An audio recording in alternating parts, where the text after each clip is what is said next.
अनुराधा, जो प्रसंग तुझ्यावर ओढवला तो अतिशय कठीण होता, समजू शकते मी. आणि त्यातून बाहेर पडणं तर त्याहून कठीण आहे. 2 वर्ष होऊन गेली ना ग. आता बाहेर पडायला हवं यातून.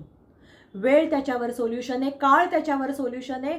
ही थातूर मातूर उत्तरं मी नाही देऊ शकत. तू आणि फक्त तू ठरवलं ना तरच तू यातून बाहेर पडशील.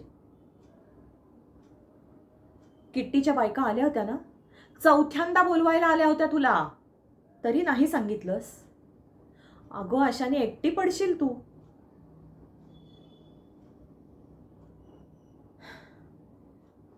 मी आहे तुझ्याबरोबर, पण तुझ्या आयुष्याला नाही पुरणार. तुला आता यातून बाहेर पडायलाच हवं. फक्त 3 प्रकारच्या लोकांपासून कायम लांब राहत जा.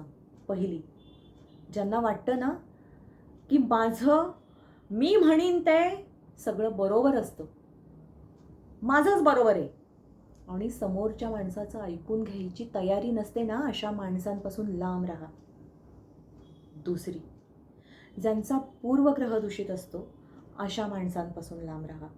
आणि तिसरं, अतिशय महत्त्वाचं आहे, 4 लोक जमली की तुझा फक्त अपमानच करणार याच हेतूने जी समोर येतात ना, अशा माणसांपासून लांब राहा.